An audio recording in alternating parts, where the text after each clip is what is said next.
अरविंद जी, आपने political plan जब लिया तो मनमोहन सिंह की सरकार थी और वो ज़माना सबको याद है कि बहुत आरोप लगाए आपने उस सरकार पे, मनमोहन सिंह पे। अब जबकि मनमोहन सिंह नहीं है, उन्होंने कहा था कि history will be more kind to me. आपको लगता है कि जो आरोप आपने मनमोहन सिंह पे लगाए थे वो उसमें दम नहीं था, क्योंकि वो साबित भी नहीं हुए बहुत सारे आरोप? अब आपको कभी लगता है कि एक कदम आगे बढ़ के, चूंकि आपको एक्सपीरियंस नहीं था पॉलिटिक्स का, आपने बेजा आरोप लगा दिए मनमोहन सिंह पे? देखिए, मैं उसमें नहीं जाना चाहूँगा, लेकिन मैं एक चीज़ कहना चाहूँगा कि मनमोहन सिंह जी, मैंने जेल के अंदर सभी प्राइम मिनिस्टर्स को स्टडी किया, आज़ादी से लेकर आज तक, और मैं मनमोहन सिंह को I treat him as one of the finest prime ministers this country has had. वो बहुत पढ़े लिखे थे। नेता का पढ़े लिखे होना बहुत ज़रूरी है आज की डेट में, बिकॉज गवर्नेंस बहुत टेक्निकल हो गई है, बहुत ज़्यादा।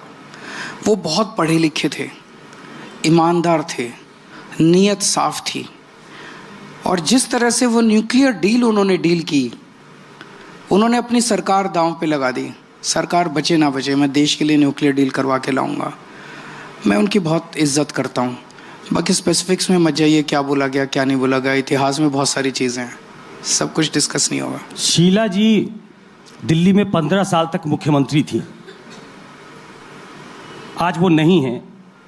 बहुत लोग उनके शासनकाल को भी याद करते हैं। आपको लगता है कि शीला दीक्षित ने काम तो ठीक किया था? आप पॉलिटिकल एडवर्सरी थे, आपने उनको शीला जी की भी मैं बहुत इज्जत करता हूँ, बहुत शरीफ महिला थी। मैं अपनी विधानसभा में आजकल डेली जा रहा हूँ, जहाँ से शीला जी भी लड़ती थी, और मेरी कोई भी मीटिंग की स्पीच उठा के देख लीजिए हमारी विधानसभा की, हर जगह मैं शीला जी का जिक्र करता हूँ, और हर जगह मैं बोलता हूँ कि वो बहुत शरीफ महिला थी, शराफत से चुनाव लड़ती थी। पिछले 10 साल से मैं भी शराफत से चुनाव लड़ रहा हूँ। आज का दौर जब 1100 रुपया खुले बांटे जा रहे हैं, चादरें बांटी जा रही हैं, साड़ी, शीला जी ने कभी ये सब नहीं किया, मैंने भी नहीं किया। हम शराफत से चुना, हम पॉलिटिकल अलग हो सकते हैं अलग अलग पार्टी में, लेकिन गंदगी नहीं मचाई हम लोगों ने, जो अब मच रही है। तो ज्यादती हो गई क्या सर शीला दीक्षित के साथ, आरोप प्रत्यारोप में, पॉलिटिकल ग्राउंड पर? या न्याय करने वाले या अन्याय करने वाले, वो तो यही लोग हैं, ये बताएंगे कि इन्होंने क्या डिसाइड किया, कैसे डिसाइड किया। जनता जनार्दन है। जैसे आजकल संदीप दीक्षित जी से जब पूछा जाता है चुनाव क्यों लड़ रहे हो, तो वो कहते हैं मैं अपनी माँ का बदला लेने के लिए चुनाव लड़ रहा हूँ, माँ की हार का बदला। तो हराया तो इन्होंने था, तो वो जनता से बदला ले रहे हैं क्या? मैंने तो नहीं हराया। केजरीवाल था क्या उस टाइम? एक टुच्चा सा आदमी था। सड़क की राजनीति करते थे हम लोग, सुंदर नगरी की झुग्गियों में रहते थे हम लोग।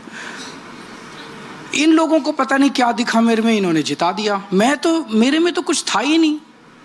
शीला जी को हराने वाले ये लोग हैं, मैंने नहीं हराया शीला जी को। मैं आज भी तो इनसे पूछो ना। वो अब संदीप दीक्षित जी जनता से बदला लेने के लिए पहुंचे, तुमने क्यों हराया? अब मैं सिखाऊंगा तुमको, देख लो भाई। अरविंद जी, दो छोटे सवाल एक साल पूछ लेता हूं। आपने कांग्रेस के साथ भी डील करके देख लिया 2013 से, जब आप सरकार से बातचीत कर रहे थे लोकपाल पे। उसके बाद मोदी जी की सरकार आ गई, तो कांग्रेस बेटर लगती है आपको एज पॉलिटिकल पार्टी या बीजेपी? और एक दूसरा, जनता बेस्ट लगती है। जनता बेस्ट है। ये जनतंत्र है, जनता का शासन है, कांग्रेस का शासन नहीं है, बीजेपी का शासन नहीं है, आम आदमी पार्टी का शासन नहीं है, केजरीवाल का शासन नहीं है, मोदी जी का शासन नहीं है, इनका शासन है। अच्छा सर, आपने जब सबसे पहले